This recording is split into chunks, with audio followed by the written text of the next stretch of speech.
Princess Luna.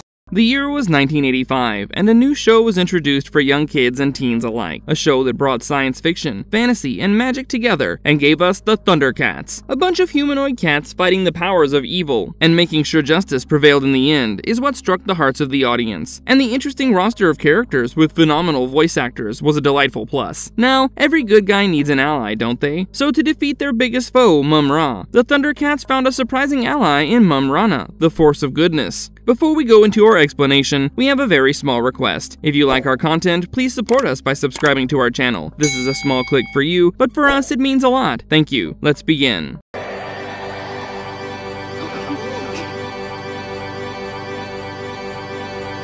Welcome. Mirror of Evil, exploring Mumm-Ra's opposite Mumm Rana. Mumm Rana, the good sorceress of Third Earth, stands in stark contrast to her counterpart Mumm-Ra. Unlike the wretched deviant, Mumm Rana is a beacon of goodness. Mumm-Ra, the ever-living, is an evil demon priest who made a deal with the ancient powers of evil that went spectacularly wrong. He serves as the main antagonist of the show, a constant threat that Lion-O and his team of Thundercats must always be prepared to face. Mumm Rana, on the other hand, is the exact opposite. Despite living in a tomb and having her very own custom-made sarcophagus like Mumm-Ra, she's nothing like him. While Mumm-Ra calls upon the ancient spirits of evil to transform his decayed form into Mumm-Ra, the ever-living, Mumm Rana calls upon the ancient spirits of goodness to turn her gentle form into Mumm Rana, the ever-good. But how did the two forces of goodness cross paths? Well, let me tell you about it. One fine day, Panthro, Cheetara, and the Thunder Kittens decided to take the feliner out for a ride. They wanted to venture off into outer space to make sure everything was good, a routine patrol if you want to call it that. Lion-O, Tigra, and Snarf remained back in the cat's lair because you never know when someone might just attack you. Well, you know what? Right as the feliner was cruising by, it came across the Rat Star, the ship driven by the mutants. Panthro knew that he had to get his defenses up because everyone knew that the mutants would use every chance they had to hurt the Thundercats. Using the cat's whiskers of the feliner, Panthro managed to hit the Rat Star. It was clear that the hit on the mutant ship was quite critical, so the mutants, realizing they would end up crashing if they stayed any longer, escaped in their handy-dandy escape pods. The crew of the feliner were keeping a watchful eye on the mutants, when suddenly, bleep, the escape pods just disappeared right after they entered the Third Earth's atmosphere. A Thunder Kitten noted that this was strange, but before curiosity got the best of the kitten, Cheetara insisted that they get out of there, as the atmosphere of the Third Earth started pulling on their ship, damaging it in the process. So the feliner went away from the planet. But what happened to the mutants? Well, our trio of mutants found themselves in a white pyramid. Turns out there was a strange force that brought them there, and they were clueless about where they were. Even though the mutants have been proven to be quite dim-witted, this time around, they were quite the keen observers. They immediately noted that the place where they were bore a striking resemblance to Mumm-Ra's lair. Right on time, Mumm Rana showed up to curb all their speculations. She had mistaken the mutants to be good people and had rescued them. However, as the mutants kept talking, Mumm Rana realized her mistake. Right as she was about to attack them, Mumm-Ra showed up. Mumm-Ra knew that given that Mumm Rana was a strong sorceress and effectively a force of goodness, the Sword of Omen would not hurt her. So if there was anyone who could bring the Thundercats down, it would be Mumm Rana herself, so he wanted to recruit her to his team. But Mumm Rana was not going to let go of her ways of goodness that easily. She fought with Mumm-Ra. Their powers clashed, and fiery flames of blue energy struggled against the flames of red. Eventually, Mumm-Ra overpowered her. Mumm-Ra used a spell to hypnotize Mumm Rana into being evil. Her crown changed from the peaceful bird to the exact replica of Mumm-Ra's, and the transformation was complete. Mumm-Ra told her that the Thundercats were evil and that she needed to defeat them. Once Mumm Rana confirmed that she understood the plan, Mumm-Ra took her with him to the cat's lair. Lion-O, Tigra, and Snarf were completely taken aback when a sudden attack was launched on the fortress. The fortress shook from the bolts of energy Mumm Rana sent its way, and eventually the cat's lair fell. It was grotesquely decapitated, and Lion-O and Tigra barely hung on as their main base camp fell into debris. Thanks to Lion-O's quick thinking, he was able to save himself and Tigra without many injuries, but what he had to face next was sure to leave a mark. The moment Lion-O and Tigra managed to get some footing, Mumm Rana started attacking them. Lion-O brought out his Sword of Omens thinking it would work, but nope, it did not. Mumm Rana managed to overpower the power of the sword within a second, and then put it in a cocoon, shocking everyone. Using that shock as a distraction, Mumm-Ra teleported the mutants behind the Thundercats and had them shackled. Then Mumm Rana exiled the heroes to the barren plains of Third Earth on Mumm-Ra's commands. The heroes, now stranded in an unknown place, had no idea what they should be doing. The closest path would be to the castle Plundar, where they would certainly not get a warm welcome. So what to do? As the heroes racked their brains for their next move, a bright blue light showed up. It was none other than Jaga. Jaga appeared and told Lion-O that Mumm Rana is actually the force of good, and right now, she was acting like this because she was under the spell of Mumm-Ra. If the Thundercats somehow managed to make her understand that they were not the bad guys, then Mumm-Ra's spell would break, and Mumm Rana would be back to being herself. Knowing this crucial information helped Lion-O to hatch a plan. He sent Tigra to the castle of Plundar to deliver a message. The mutants never questioned Mumm-Ra, so when they received a letter from Mumm-Ra asking them to attack Malchior, the richest Tabbat, who was going to ride through the unicorn first, the mutants were more than happy to oblige. Mumm-Ra also had asked Mumm Rana to go along with them, so the mutants took her. But what they did not know was that this message was forged by Lion-O. The Malchior that they attacked was none other than Lion-O, and once Lion-O took off his disguise, Mumm Rana recognized him as the Thundercat leader and tried to attack him. However, Lion-O pointed out that the ones who attacked first were the mutants, which means they are the bad people. This made Mumm-Ra's spell weaken, and Mumm Rana was able to break free of it. Realizing her mistake, she took Lion-O with her to save the Sword of Omens and give him a fighting chance against Mumm-Ra. Right as she gave the sword to Lion-O, Mumm-Ra showed up. Lion-O tried to attack Mumm-Ra, but Mumm Rana stopped him, stating it was her fight. The Sorceress decided to attack Mumm-Ra, but the latter quickly overpowered her, so Lion-O had to step in. Using his Sword of Omens, he signaled all the Thundercats about the imminent danger. Panthero, Cheetara, and Thunderkitten, who were worried after not getting a signal from the base camp, immediately made their way back to Cat's lair. As the feliner descended, Mumm-Ra got a glimpse of his horrid, decayed form in the reflection. Seeing his powers falter, Lion-O asked Panthero to do it again, and sure enough, by giving Mumm-Ra a glimpse of who he truly is, the Thundercats were able to save the day. Mumm Rana promised Lion-O that she would help him the next time he called upon her. With that promise of a fruitful alliance, Mumm Rana was helped back into her pyramid with her new friends, where she would rest until the next time she was needed. The next time Mumm Rana showed up in the adventures of the Thundercats was when the Third Earth was in danger, but the story does not quite start off like that. One fine afternoon, Snarf was telling the Thunderkittens and Mumm-Ra the stories about their adventures. After finishing the story, the Thunderkittens asked Snarf to tell them the story about the evil Queen Luna and her magic belt, a story that Mumm-Ra had never heard before. In the face of such adorable requests, Snarf could not refuse, but unbeknownst to all of them, there was another person listening in on this story time. A long time ago, there was an evil queen named Queen Luna. She was terrifying and absolutely tyrannical. She got a magic belt from her ancestors, which gave her enough power to fight whoever dared cross her path. She enslaved the majority of the Third Earth, including the Wolos, Burbils, and the Themyscirians of Third Earth, the warrior maidens. Nobody stood a chance against her terrifying powers, except one. It was Mumm Rana, the ever-good. The battle between the two forces was a fight to witness. Neither of them were willing to back down. However, Mumm Rana's powers proved to be far greater than Luna's magic belt, so after defeating the queen fair and square, Mumm Rana took the magic belt and kept it in her possession for years to come. As for the queen, she was banished to the third moon of Plundar. The story was like a fairy tale for the Thunderkittens, a legend even, but for the uninvited guest, it was a gold mine. This uninvited guest was none other than Queen Luna's granddaughter, Princess Luna. She overheard the story and finally put two and two together and learned where her grandmother's heirloom magical belt went. With that news, Luna quickly made her way to the White Pyramid with her trusty steed Amok. As she was leaving, Mumm-Ra noticed Luna. Realizing that the princess was after the magic belt, Mumm-Ra quickly followed after her. Luna soon realized that she was being tailed, and she knew she would not be able to get what she wanted if Mumm-Ra got her. So to get rid of Mumm-Ra, Luna went through the desert of lava geysers. In this place, every day at noon, all the geysers spewed lava, filling up the entire terrain. Luna knew that she would be able to make it to the White Pyramid, but Mumm-Ra would definitely get trapped, and that is exactly what happened. Mumm-Ra managed to reach the White Pyramid eventually, but she was too late. Luna had used Amok to break one of the obelisks of the pyramid. The shaking of the ground as the obelisk fell destroyed the insides of the White Pyramid. Now the White Pyramid is directly linked to Mumm Rana's powers, so with the pyramid destroyed, Mumm Rana was far too weak to transform into Mumm Rana the Evergood. Luna sauntered inside the pyramid, stole the magic belt from the near-unconscious sorceress, and finally got the power she desired. She increased in height, and her body and clothes changed. Her riding crop changed into a magic wand, and with that, Luna easily defeated Mumm-Ra once she entered the White Pyramid. She asked Amok to bury Mumm-Ra in the wall of the pyramid, which the loyal servant did. But seeing how he was good at that, Luna decided to send Amok into the mines just like her grandmother sent the Wolos and Burbils. This hurt Amok, but Luna did not listen. She was now Princess Luna, and she had many things on her agenda. Enslaving the mutants, getting rid of Mumm-Ra, and defeating the Thundercats were the main ones. Amok was very upset about being left behind. He crashed the walls of the pyramid to release some steam before following Luna. The small hole that his tantrums created was enough for Mumm-Ra to escape from. Once outside, she noticed Mumm Rana in the sarcophagus. She asked the sorceress for her help, but was disheartened to learn that Mumm Rana didn't have enough power to help her out. Mumm-Ra realized that the situation was dire, anymore. If she wanted to save her friends, she had to go now. And Mumm-Ra was right. Luna had gone to the Castle Plundar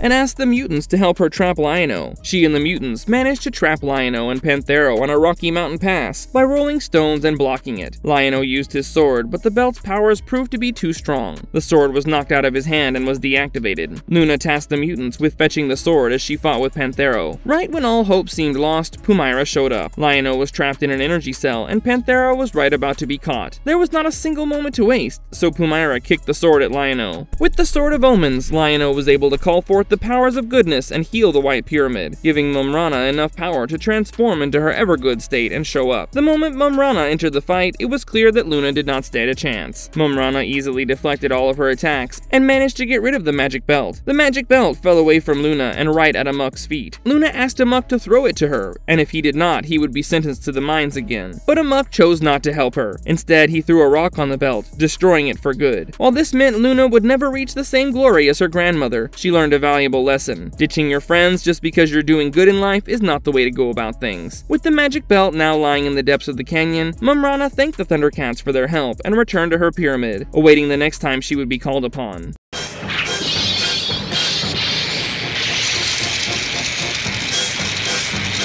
Is she more powerful than Mumm-Ra? When you first see Mumm Rana, it's clear that she's introduced as the polar opposite of Mumm-Ra. Quite a bit of yin versus yang energy if you ask me. While she is his opposite in every definition of the word, the reality of the situation is that Mumm Rana is not as strong as Mumm-Ra is. I suppose the powers of evil work over time to overthrow the power of good, because whenever Mumm Rana and Mumm-Ra fight, she gets overpowered almost immediately. While that can be a bit disappointing, that doesn't mean she's not a strong girl, guys. When you see Mumm Rana's fight with Luna, it becomes clear just how strong she is. Whether it was Queen Luna or Princess Luna, Mumm Rana was able to deflect their attacks in a fraction of a second. Not only that, she literally captured Lion-O, put the Sword of Omens in a cocoon, and destroyed the cat's lair with ease. Even Mumm-Ra had to spend a bit of time to get all of these things done. But not quite so for Mumm Rana. She's actually that strong. Marvelous verdict. While Mumm Rana may not be that strong of a character when she's fighting against Mumm-Ra, the ancient sorceress is quite the powerful ally for the Thundercats when they face off against the mutants or lunatics. Her remarkable strength and powers definitely got her a spot in the hearts of fans. That's why she came back for a second appearance. Here's a fun fact about her. She's one of the very few characters who got voiced by two different actors. At first she was voiced by Lynn Lipton, and later on, the mantle was taken up by Jerry Ann Raphael. Talk about being unique. Whether you like her or not, you have to admit that Mumm Rana is an interesting character in the ally roster of the Thundercats, and it would be lovely to see her wield the same devastating powers as Mumm-Ra. And if you liked our content, don't forget to leave a like and subscribe to us if you haven't already. Have a good one and be safe. Thanks everyone!